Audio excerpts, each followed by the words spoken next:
the most important one when we're discussing stranded knitting, and that's tension. Tension is the one thing that really you can't be too relaxed about. It must be even in order for the product to look flat and nice. I'm designing a baby sweater here. It's not blocked yet, so it's kind of bumpy, but I made a classic mistake. While stranding, I inadvertently crossed the yarns in the back the wrong way when I did this strip. I must have sat down one day and just done this much of a chunk, and I didn't remember the way I crossed the yarns, which I'm going to demonstrate properly for you in just a second. It doesn't matter which way you do them as long as you do them consistently. If I wanted the pink to be more prominent, I would have crossed it so that the pink was more prominent throughout. I wanted the white more prominent as it is here and here, and I just made a boo-boo here. So I'm not going to tear it out because I don't like to tear things out, but to do it correctly you would want to be consistent. When you need to float across the back, and that's what these pink yarns are. This is the yarn, while I'm knitting with the white, the yarn is just being carried, the pink, across the back. And you want to keep that smooth. You don't want to pull it too tight in some spots and have it too loose in others, because that's going to make the work pucker. When you are going to have to carry one color more than 4 or 5 stitches, you need to cross your yarns or catch them, as I did in this hat, which is my knitter's cap.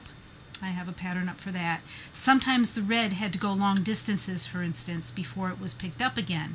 Let me find a spot. Here's a spot where the red was carried for a good long time, and you can see that the floats then are longer here than they are here. When that happens, you want to catch the red in around the brown, cross it around, either over or under as you're working. It doesn't matter over or under as long as you're consistent. And I'm going to demonstrate now on the hat that I'm working on, Forest for the Trees. Say in the pattern I had to do 7 in a row of the dark green. Rather than carrying the light green for all 7 stitches, which would look like this, it'd be a really big, long, clumsy loop in the back. I'm going to only knit 3 of those 7 stitches, and then I'm going to cross or catch the green yarn, the light green, and then continue with my dark green. That way the loop doesn't hang down so long in the back. And again, it doesn't matter whether I catch the green over the light green, over the dark green, or under the dark green. I can do this way too. It just matters that I do it the same way every time I do it. In some designs it shows more than others, but that's crossing and floating. And then the back of your item looks as nice as the front, as it should, as it always should. It should look just as neat in the back as in the front. And again, the most important, the most critical part of color knitting is tension. If I were to knit my background yarn too tight compared to my front yarn, you can see how that would pull and create a pucker, and you don't want that. So however you decide to hold your yarns, you want the tension to be the same between the two.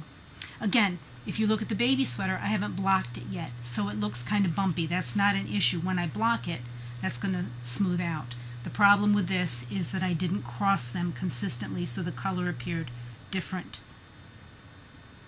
Came up differently in different spots. And this pattern will be up any year now when I get around to finishing it. And I think that's it. If you've watched these videos and you have questions, you can contact me at codedeborah@aol.com. You can reach me on Ravelry at patchworksbydebbie, no spaces. And I'm always available and happy to answer questions. Would love to get you started on color work because it's simple. It's so much easier than you've been led to believe. And it's a whole new world. Opens up a whole new world to you. And I just bet you, once you try it, you'll get hooked and you'll never look back.